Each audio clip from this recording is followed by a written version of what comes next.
انا عرفت. هي كريمه. كريمه ما قالتليش حاجه وانا ما وصلتلهاش لحد دلوقتي. بقول لك ايه، انا فاهم الالعاب دي كويس. الالعاب ايه يا عبد الحكيم؟ انت اتجننت ولا ايه؟ جن لما يلخبطك امشي اطلع بره. في يا عبد الحكيم انت كده بتطردنا احنا التنين. مالكش صالح انت يا اسحاق؟ ماليش صالح كيف؟ هو انا مش جاي معاه؟ طب احترمني يا اخي. بقول لك يا اسحاق، وانا دماغي فيها اللي مكفيها. انا هطلع بس مش عشان انت قلت كده، لا، عشان البيت ده مش بيتك. البيت ده بيت كريمه وجوزها، يعني انت مالكش حق تطردني منه. انا جاي عشان اقابل الراجل الطيب اللي طب ساكت واللي لازم لما يقوم يلاقي كل حبايبه حواليه. سلام. ايه اللي عملته ده؟ انت اتجننت.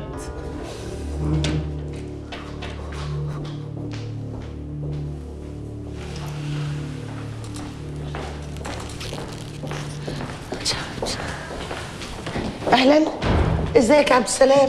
الله يسلمك. ازيك يا اخويا؟ الحمد لله على السلامه. جيت امتى؟ الحمد لله على السلامه يا اخويا. الحمد لله على السلامه. الله يسلمك. انت كويس يا عبد الله؟ الحمد لله على السلامة. عايزه حاجه يا اختي؟ لا يا اخويا كتر خيرك. بركه ان انا اطمنت عليك. الله، رايح فين؟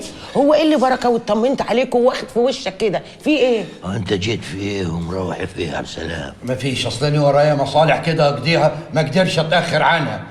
معلش يا عبد السلام، خليك شويه. الناس اللي انت مديها ميعاد قول له ما تاخر عليهم شويه. مالك يا عبد السلام؟ في ايه؟ ما تفهمني. في ايه يا جماعة؟ ايه اللي حصل؟ انا مش ناقص. تعالى يا قلبي، تعالى طلعك اوضتك ترتاح وتنام.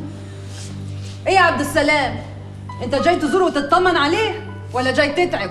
لا، جاي يتعبوا ويزوروا. اتفضلي هنا اهو واقعدي ساكته خالص. تعال يا عبد السلام، تعال. تعال خش تعال. خش عشان خاطر عبد الله. ممكن تبطلي رغي وتقعدي ساكته خالص وتسيبي الراجل في حاله؟ هو انا قلت حاجه غلط؟ قلت حاجه غلط انا يا جبريه؟ انتي تغلطيش يا حبيبتي، هي كريمه اعصابها تعبانه. الله يكون في عونها ويقويها على اللي هي فيه. ربنا يقويكي يا اختي، الله يكون في عونك. هيقويني يا ريا وسكينه، اوعي.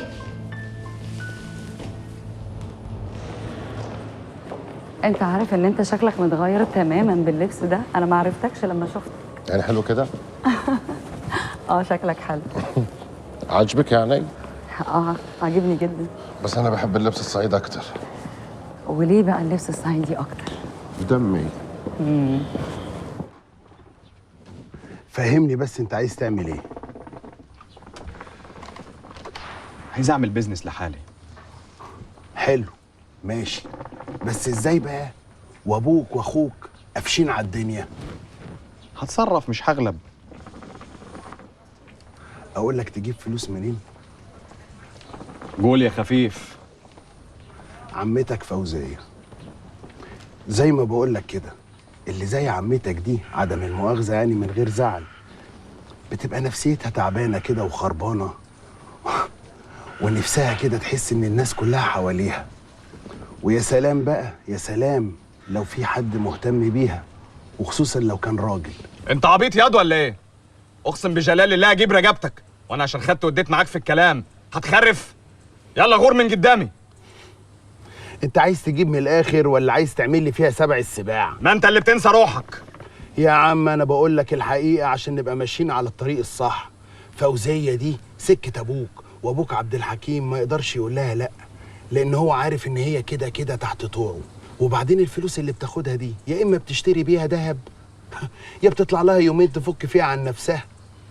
وبعدين هيقول لها لا ليه وهو عارف ان في الاخر الذهب هيترمي في حجره وفي حجر الست امك، لا مؤاخذه يعني، بعد عمر طويل.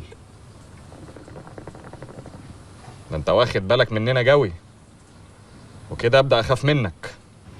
بقول لك ايه، انت عايز تبقى سكه لوحدك ولا تبقى ماشي في ديله؟ لوحدي طبعا. جوزني عمتك. اسمع اللي بقول لك عليه، جوزني عمتك. وانا اعمل كده ليه يعني؟ بقول لك ايه ياض، قوم امشي، مش عايز اشوف وشك، انت شيطان، وانا غلطان اني خدت وديت معاك في الكلام. انت فكرك يعني انك هتاخد حاجه من ابوك ولا اخوك مروان؟ طب انا هقول لك على اتفاق، لو ابوك قال لك امين ابقى انا ندل وخسيس وابن حرام، ولو قال لك لا ابقى انا قاري الليله وعارف اخرها وتسمع كلامي. المكان حلو قوي. انا باجي هنا دايما علشان اقرا.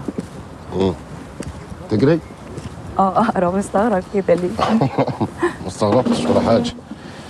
انا ليا هنا يوم واحد في الاسبوع باجي اقعد اقرا فيه اي حاجه بعيد عن شغلي، يعني بعيد عن الارقام والحسابات والحاجات دي. حلو. فاكره اخر روايه قريتها كان اسمها الحب المستحيل. حلوه قوي قوي. انت تعرفها منين؟ مفيش حاجه بتطلعني من اللي انا فيه الا القرايه. لا بقى لو على القرايه يبقى احنا كده خلاص بقينا اصحاب جدا. والشيخ ياسين كمان. مالك؟ كنت بفكر في كلامك. ولقيت ان انا كان عندي حق. هسألك سؤال وترد عليا بسرعة جدا وبدون تفكير. اتجوزتها ليه؟ اوعى تقولي ان انت كنت بتحبها. ما اعرفش ان كنت بحبها ولا لا. طب يلا بقى هات اللي عندك قولي. يمكن كنت عايز اتجوز. بس كده؟ وابويا وامي كمان عاوزين يجوزوني، وهي اللي كانت قدامي. مروان انت كان عندك اصحاب في الجامعة؟ كان عندي، بس دايما كنت بحسهم بعاد عني. واحد من الصعيد. يا زينب، مين في واحدة هتيجي تعيش معايا في البلد ومشاكل البلد تعيش معايا في البيت الكبير؟ فانت بقى قررت انك تتجوز اللي هتوافق وهتعيش، مش كده؟ انا لحد دلوقتي ما اعرفش السبب الحقيقي، ونفسي اقول حاجات بس خايف تاخدي عني فكرة وتقولي ده وحش قوي. بالعكس، انت كل اللي انت بتقوله ده بيدل انك بني ادم حقيقي جدا. كيف؟ اهو بدليل ان انت بتحاسب نفسك وبتعاتبها. شوف، انت ممكن تكون عارف ان انت غلطان، بس الحاجه بقى اللي محيراني في موضوعك انت وناديه ده، انا عارفه ومتاكده عمتي وفوزيه وامك كانوا ضد الجوازه دي تماما. تصدقي هو ده اللي خلاني متمسك بيها. كنت فاكر نفسي اني عايش قصة حب وغراميات والحاجات ديت.